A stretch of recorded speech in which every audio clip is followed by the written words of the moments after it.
এটা আমার first solo travel vlog, যেটা আমি চাই না আমার কোনো ফ্যামিলি মেম্বার দেখুক। যাই হোক, তো সেদিনকে চলে গিয়েছিলাম সকাল সকাল শিয়ালদা স্টেশনে, আর সেখান থেকে একটা টিকিট কেটে উঠে পড়লাম নামখানা লোকাল ট্রেনে।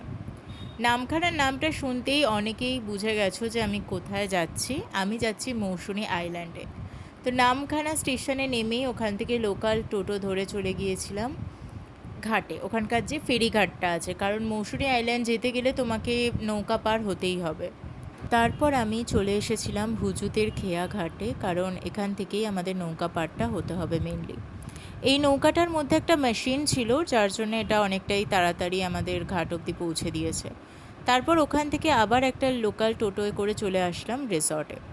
রিসর্টটা ছিল দারুণ, আর সত্যি বলতে এর ভিউটাও জাস্ট অসাধারণ। তোমরা আমার ভিডিও দেখে বুঝতেই পেরে গেছো। তো রিসর্টের বেশি ডিটেলস চাইলে অবশ্যই আমাকে একবার কমেন্ট করে দেবে, আর তাহলে আমি ওদের নাম্বারটা তোমাদেরকে শেয়ার করে দেবো। বাকি ভিডিওটা আমি নেক্সট পার্টে দেবো।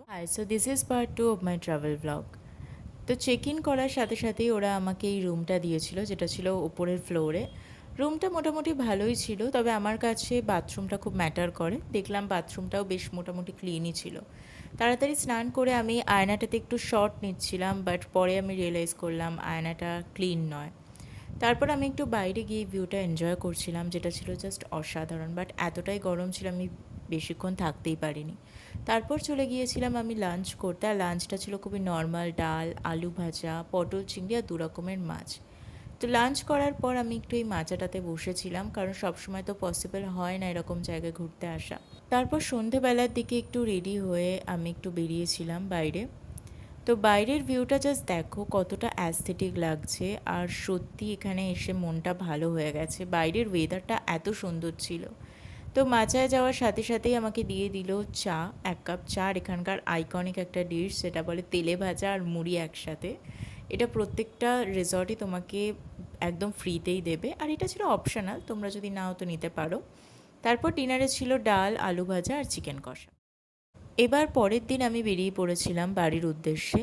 তো বাইরে বেরিয়ে একটু ভিউটা এনজয় করছিলাম, দেন চলে আসলো আমার ব্রেকফাস্টে ছিল লুচি, ঘুগনি, ডিম সেদ্ধ আর একটা করে রসগোল্লা। তো এবার আমি আসবো ওভারঅল রিভিউ নিয়ে। সত্যি বলতে রিসর্টটা তো মোটামুটি ভালোই ছিল, যেটা তোমরা আগের ভিডিওগুলোতে দেখেই ফেলেছো। তো আমি একটা কথাই বলবো তোমাদের, তোমরা যদি সবে ট্রাভেলিং স্টার্ট করো, তো মৌসুনি আইল্যান্ডকে নিজেদের বাকেট লিস্টে অবশ্যই রেখো। বিকজ এই আইল্যান্ডে আমি নিজে গিয়ে বুঝেছি যে এটা কতটা সুন্দর আর কতটা মনোরম, আর খুবই কম টাকার মধ্যে তুমি অনেক কিছু পাচ্ছ।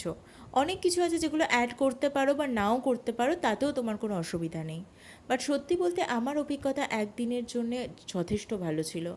আর আমি সেকেন্ড টাইম অবভিয়াসলি একবার নিজে মৌসুনি আইল্যান্ডকে এক্সপ্লোর করতে যাব, আর সেই ব্লগটা অবশ্যই আমি তোমাদের সাথে শেয়ার করবো। তো কেমন লাগলো ভিডিওটা অবশ্যই জানিও।